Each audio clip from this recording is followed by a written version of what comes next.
Buongiorno les amis, la moto Morini. Alors bon, avant de me choper tous les commentaires négatifs, oui, c'est une moto qui est designée en Italie, fabriquée en Chine et terminée en Italie. Alors, je ne sais pas ce qu'ils terminent, je crois qu'ils mettent les rétros, mais voilà.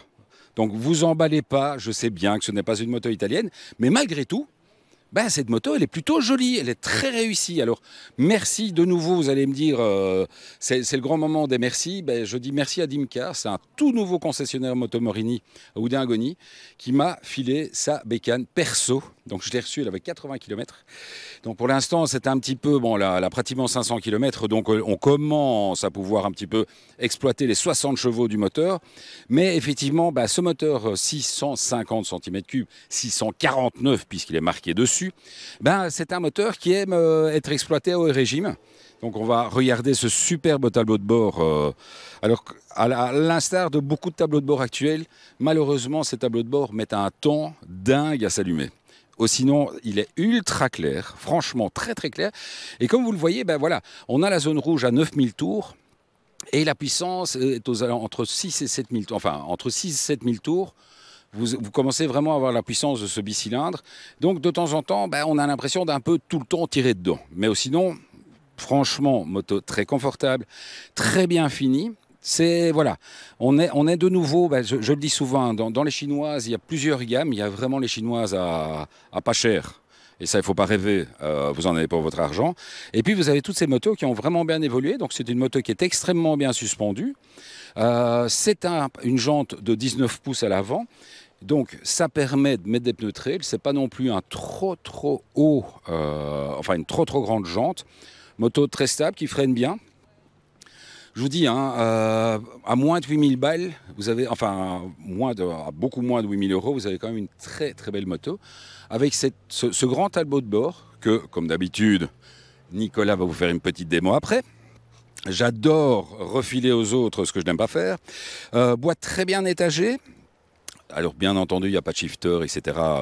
Mais il y a plein de petites choses qui sont plutôt agréables. Donc vous avez ce pare-brise qui est réglable, de nouveau d'une main. Vous allez pouvoir descendre et remonter le pare-brise à votre guise. Où était-il? Ouais. Ah ben il est là, voilà. Il faut le tirer un peu en arrière, en avant. Bon, on va faire un petit cut. Ben voilà. Pas besoin de cut. Donc, alors, effectivement, je retire le fait de... On peut peut-être le régler en roulant. Bof, on peut le régler quand on est à l'arrêt. Mais sinon, et au moins, il a l'avantage d'être réglable. Très belle signature au niveau lumineux. Vous avez vraiment ces petits LED, ces petites barres qui sont très jolies. Ça, c'est le feu de jour. La nuit, ça éclaire extrêmement bien. C'est vraiment super agréable. Alors, dans les choses très pratiques aussi, on a une double sortie USB sur le tableau de bord. Nico, si tu veux revenir vers moi. Voilà, donc la double sortie USB qui est super bien mise. Donc ça, c'est toujours très pratique pour pouvoir mettre à charger votre GPS ou autre chose. Au niveau des commodos, ben, on a effectivement ici à gauche, donc Nicolas en parlera tout à l'heure, donc ici à gauche, vous avez tous les commodos pour rentrer dans le menu, pour gérer la musique, gérer le téléphone, etc. Et sinon, bah, à droite, beaucoup plus simple, ce sont des commodos rétroéclairés. Alors, on n'en parle pas assez souvent, mais c'est quand même très pratique la nuit d'avoir ces commodos rétroéclairés. Parce que, bah, effectivement, vous allez moins devoir chercher, même ne fût-ce que pour démarrer la moto, c'est quand même très pratique. Autre chose, que dire encore? Ben, dire que vraiment on s'est bien amusé. C'est une moto qui se met très facilement sur l'angle, malgré les pneus trail. Alors, vous le savez, on en a déjà parlé, les pneus trail, n'oubliez pas qu'un pneu trail, ça fait du bruit sur autoroute. Donc c'est très pratique, mais donc choisissez toujours bien la monte pneumatique, puisque si vous mettez des pneus trail, ça va être plus bruyant. Si vous mettez des pneus route, ça va être moins bruyant, mais vous ne pourrez pas aller dans les chemins. Bon, allez, on échange le micro. Il y a le photographe qui jette son appareil à 2000 € dans la flotte et Bijou a récupéré la GoPro. Et donc, je te donne le micro et je suis très injuste envers toi. As-tu eu le temps de bien réfléchir sur le tableau de bord? Ben, écoute, en fait, je vais pas avoir trop le choix, mais oui, un petit peu quand même, un petit peu ce matin. Donc voilà, effectivement, je vais un peu vous montrer au niveau du tableau de bord, que je revienne ici, voilà. Et en fait, c'est assez facile. On peut regarder donc dans les informations de la moto directement. Hop, on a toutes les infos classiques de la moto, donc les tripes, etc. Au niveau des pressions, on peut avoir aussi au niveau des pneus. Donc ça, c'est quand même pas mal pour une moto de ce budget-là. Alors, on a dans la connectivité, alors voilà, c'est juste ici. Donc, connectivité, on a possibilité de mettre les interphones. Ça, j'ai pas encore regardé donc à quoi ça correspond, mais bon, à mon avis, il y a possibilité de faire quelque chose, surtout avec du chinois. Alors, dans les displays, les displays, c'est possibilité forcément de regarder tout au niveau du tableau de bord, ce qu'on peut changer, au niveau justement de l'éclairage, ce qui se fait en auto, enfin, le changement du rétroéclairage, pardon. Alors ici, je vais regarder, j'aimerais bien trouver pour changer directement le truc et le mettre en off-road. Ça, je l'avais fait ici, tac, tac, tac, non, c'est pas là, ah, voilà, c'est ici, tac, et alors on a possibilité de le mettre en mode off-road, et là, on a un tout nouveau tableau de bord, assez sympathique. Faut se dire, ça a quand même de la gueule, c'est sympa, pour une moto de ce budget-là. Moi, personnellement, effectivement, la moto, je l'ai un peu essayé ce matin. J'ai bien aimé. Au niveau de l'angle, c'est vrai que c'est un peu surprenant quand on prend de l'angle avec des pneus trail comme ça. Mais ça tient. Ça tient. Honnêtement, voilà, j'avais un peu d'a priori, etc. Parce qu'effectivement, ça fait beaucoup de bruit, etc. En se disant, est-ce qu'on va pouvoir vraiment attaquer? Alors, on sent que la moto est un peu molle. Mais honnêtement, ça tient. On garde confiance avec la moto. Et surtout, ce que j'ai vraiment bien aimé, c'est qu'il y a quand même un très très bon freinage. Pour une moto de ce budget-là, on est quand même, faut pas oublier, sur des étriers Brembo, si je ne m'abuse. Donc avec les Durita Aviation et tout. Donc on est vraiment, il n'y a rien à faire pour une moto de ce budget-là. On se dit souvent que à petit prix, on ne peut pas tout avoir. Mais là, ici, à petit prix, on a quand même déjà pas mal du tout. Donc voilà, je te refile le micro. Voilà, écoute, je vais... garde-le encore deux secondes. Je vais monter dessus comme d'habitude pour toujours pouvoir vous montrer ce que donne un mec d'1 m 82 par rapport à la taille de la moto. Donc c'est une moto qui finalement est assez basse. Hein. Enfin... assez basse. C'est-à-dire que, comme vous l'avez vu, ou comme vous le verrez la semaine prochaine, en même temps, cette semaine-ci, on a 2 bécanes. Et la seconde, c'est quand même la Tiger GT Rally, qui, elle, est vraiment très haute. Donc celle-ci, on est assez content, parce que la selle est assez basse, très confortable. Hein, je ne sais pas si on en a parlé. Très confortable. Alors, je grimpe sur la bête. Grimpe donc, grimpe donc.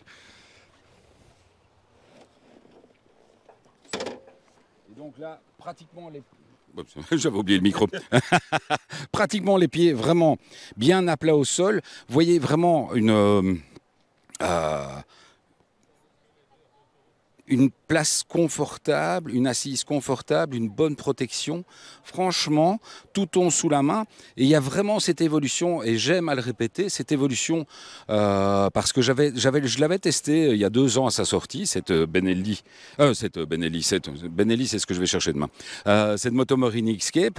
Et malheureusement, j'avais tenté les fameux essais 1 heure, où j'allais chercher une moto, j'ai testé 1 heure, mais dans l'heure, il fallait que je fasse la vidéo, que je l'essaye, et finalement c'était un concept qui ne me plaisait absolument pas. Cette moto, j'ai depuis une semaine, j'ai eu vraiment l'occasion de rouler avec. Alors on va quand même faire également tourner le moteur comme d'habitude, donc je refile le micro à Nico. Attention, attention.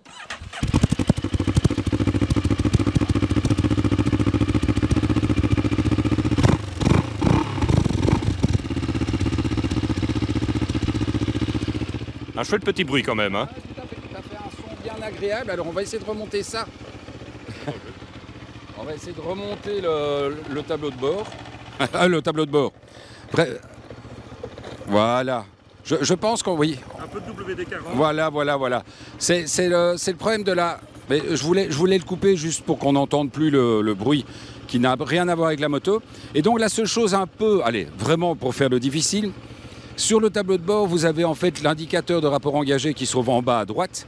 Et vous avez en fait vraiment au centre du tableau de bord le nombre de tours minutes, mais qui est en fait sur la même taille que l'indicateur de rapport engagé. Et c'est vrai que de temps en temps, on a tendance à passer la 7e, parce qu'on se dit on est en 5e, et en fait non, on n'est pas en 5e, on a 5000 tours. Donc voilà. Voilà, c'était juste pour faire un peu le difficile. Et donc je vous l'ai dit. Donc je vous ai déjà fait l'approche. Donc demain, Je vais chercher la Benelli, la TRK 702X. Et donc, vous allez pouvoir enfin aussi retrouver la première Benelli de l'année. Il est temps, parce que là, on est déjà pratiquement fin septembre et je suis toujours en train de tester des motos. Et je vous ai dit, je viens de signer pour la première semaine de décembre. Donc, les gars, croisez les doigts pour qu'on n'ait pas de neige. Bon, après, c'est des trails, hein, donc on s'en fout. Allez, on se retrouve très bientôt, les amis. Et encore merci à toute mon équipe. Hein, et merci aussi à vous de continuer à vous abonner. Je pense qu'on a toujours en ligne de mire ces 20 000 abonnés pour la fin de la saison. On croise les doigts, on va y arriver. Ciao, les amis.